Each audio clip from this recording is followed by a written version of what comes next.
Welcome back to Rich Dad's Stockcast. I'm your host, Del Denny, and today we're blowing up one of the most repeated, recycled, and downright dangerous ideas in personal finance: diversification. You've heard it your whole life. Don't put all your eggs in one basket. But what if that advice is exactly why the average investor never gets ahead? Today, we're breaking down the real danger of diversification and how the rich think completely differently about managing risk and building wealth. And I'm joined, as always, by Rich Dad expert Andy Tanner, who has spent years teaching investors who blindly diversifying isn't a strategy, it's a substitute for education. And if you're tired of guessing your way through investing, go to stockcastbonus.com, grab your free investing tools, and start thinking like the wealthy. Andy, great to have you back on the show. Let's get into it. Del, this would take me 2 minutes. What for? 2 minutes to talk about why the poor people get killed doing it, and 2 minutes to talk about why the rich people would never do it. Diversification, you're right. It's really nonsensical. It's a logical fallacy is really what it is. It is a path, and there's a small sliver of logic to it, but it's pretty small. For anyone who's serious about investing. So this is, I sometimes get frustrated. So I'm like, some things take 2-3 hours to break down. We just never have the time. This is a minute steak, man. No problem. All right, we're going to be quick and efficient. I can't wait to go down this rabbit hole. But before we do, stockcastbonus.com. Let's go down that rabbit hole. What do we get when we go there? Well, the purpose of it's pretty easy. People that want to dive into financial education, the way the world works is kids will get a student loan for, tens of thousands, if not hundreds of thousands, to, go to academia and say, well, that's really valuable, get a good job, get in the rat race. To me, it's never made any sense that people would just absolutely throw cash at a school system that winds up in a place that they just want to get out of as soon as possible, right? What do you want? I want to get out of the rat race. How'd you get in there? Got a student loan. So the first purpose for StockCast Bonus is to have a place where things are free. That way people can begin a financial education without any risk at all, get really, really valuable stuff and get a nice head start and kind of get their head the right way. The second thing, the first purpose for it is to give a free opportunity that makes it really easy for anyone who's real sincere and honest about learning to go. Second thing is to really help people begin to understand, how do you meaningfully begin? We could talk about taxes and leverage and compounding, and there's 1,000 topics that we could do. I don't know how many podcasts I've done in my life. It's got to be in the hundreds, right, of episodes. So there's all this information. But what people also really need is, if they're serious, they want to get started, what is step one from square one? In other words, if I'm starting at square one and I have no idea, I just read Rich Dad Poor Dad, how do I build a passive income? How do I start doing it? What's step one?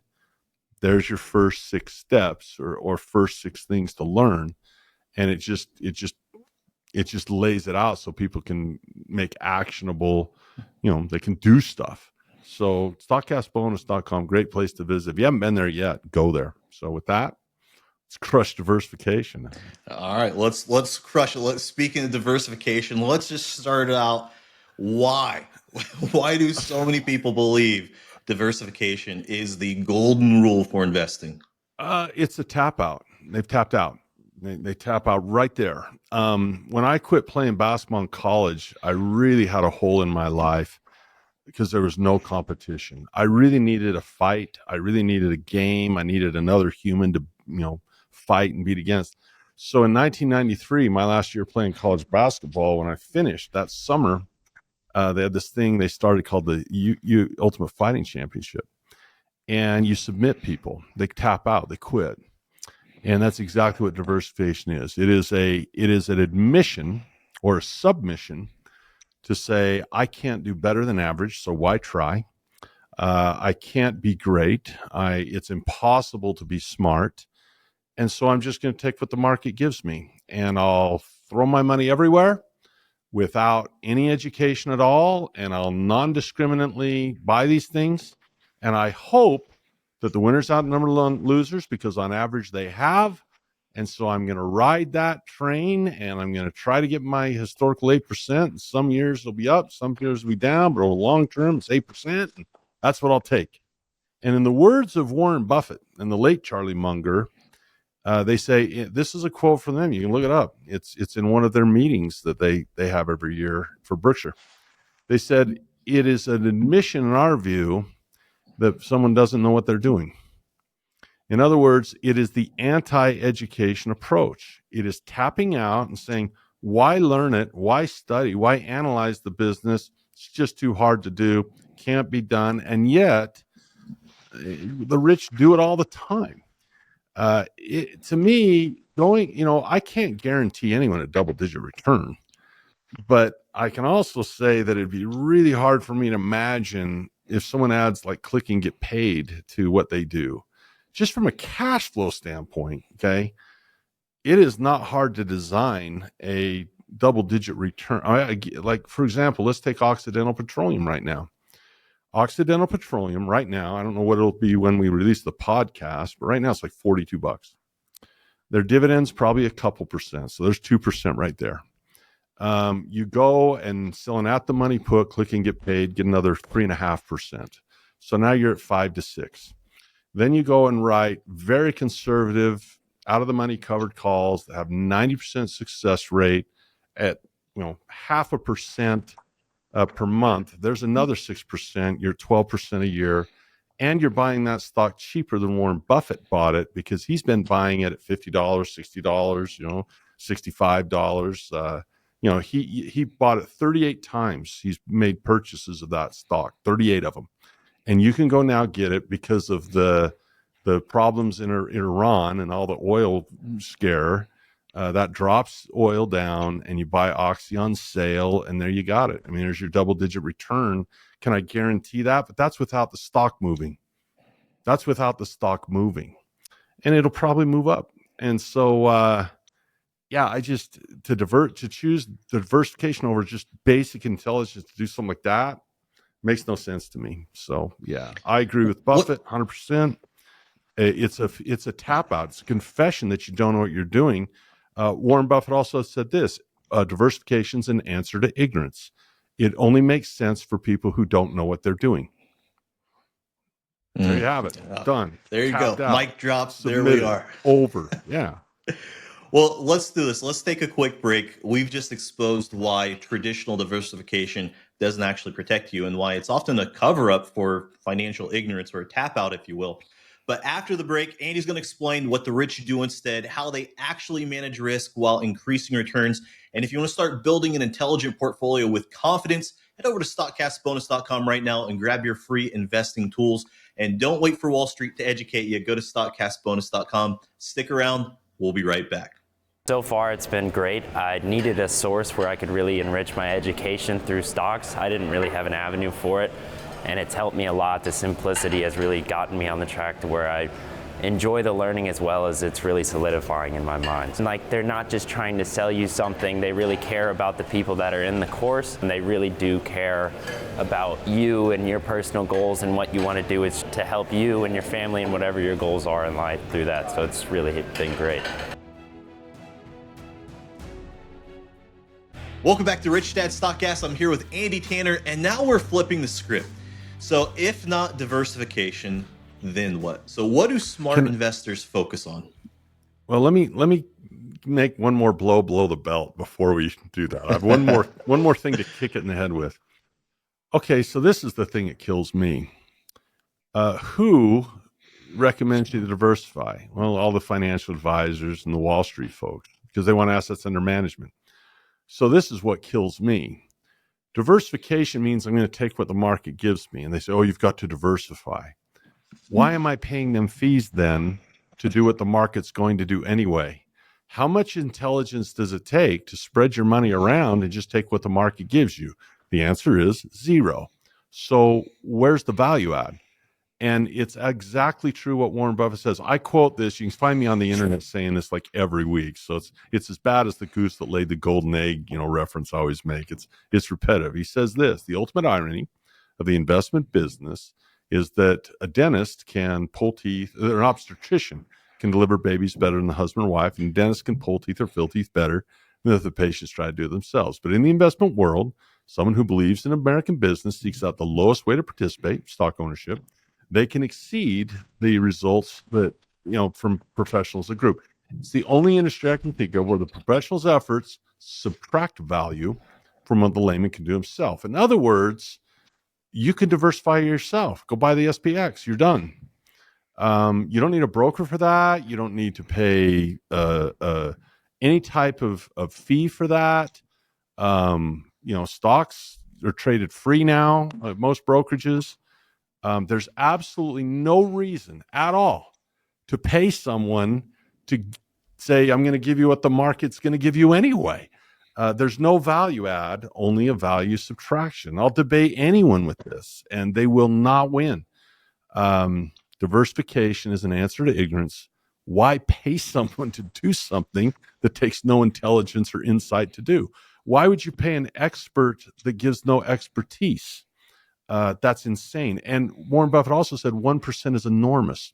If you take 1%, you go from 10 to 9 or 9 to 8, half of your money that you would have had is gone.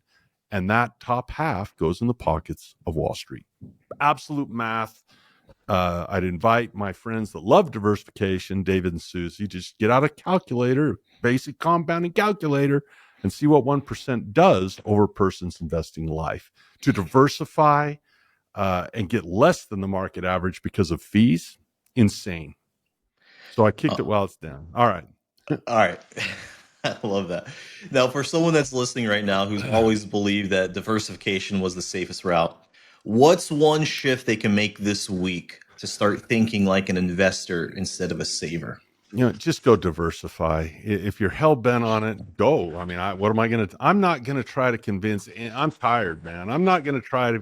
If they can't see it and they're like, "This is the way to go," well, that's just dogmatic. That's what Steve Jobs says. Don't be trapped by dogma, which is living the results of other people's thinking. Almost every person that screams diversification did not discover the concept on their own. They were told dogmatically by someone that they believe is smarter than them, and they said, oh, that must be true. And once they bought into it, they don't want to be wrong. But no one that is diversifying came up with that idea themselves. They were taught by people that make lots of money by you buying into that. So if someone wants to diversify yourself all the way to wherever you want to go. Now, if someone says, all right, enough, I don't want to diversify, well, you can watch the previous podcast. The shift is to move from seeking capital gains to cash flow and to manage risk by contract, by hedges, by other opposing investments that are leveraged, by insurance. The way to manage risk in a portfolio is not very far removed from the way you manage a risk of a car accident, the way you manage the risk of a car crash, stock crash, the way you manage risk of a cancer, a health crisis, the way you would manage a fire with fire insurance. You're paying a very, very small amount of money relative to the value of the asset to insure the entire asset. So you almost have a teeter-totter now that, if the house burns down, right, the insurance explodes in value. And if the house increases in value, it doesn't take, there's just not enough downside to the premium you paid. And that simple lever and hedge is the way that Mark Cuban, go Google Mark Cuban and broadcast.com when he sold to Yahoo for $5.7 billion. And you say, well, how did you survive that when Yahoo crashed? He didn't do it through diversification. He had $5.7 billion in one place. He wasn't diversifying. He had one stock, $5.7 billion in it. His share was a little over $1 billion. And he just bought puts. He just bought insurance. And he got that money by selling calls, click and get paid, and then let the market pay for his insurance. That's intelligent. I think Mark Cuban is way better example to follow than John Q. Public in a 401k. He has a better recipe for becoming wealthy than the 401k. So there you have it in a nutshell. There Done. we go. Got Done. nothing to say. Diversification. I've beat that horse over the years so many times in all my books. If people don't get it, there's nothing I can do to save them, man. They're fatally poor. Well, with that being said, I think this is a good opportunity to wrap up today's episode of Rich Dad Stockcast. Diversification, it might sound smart, but in practice, it keeps most people stuck. It keeps them average, keeps them underperforming. The wealthy think differently, and so should you. And a big thank you to Andy Tanner for his insights, as always.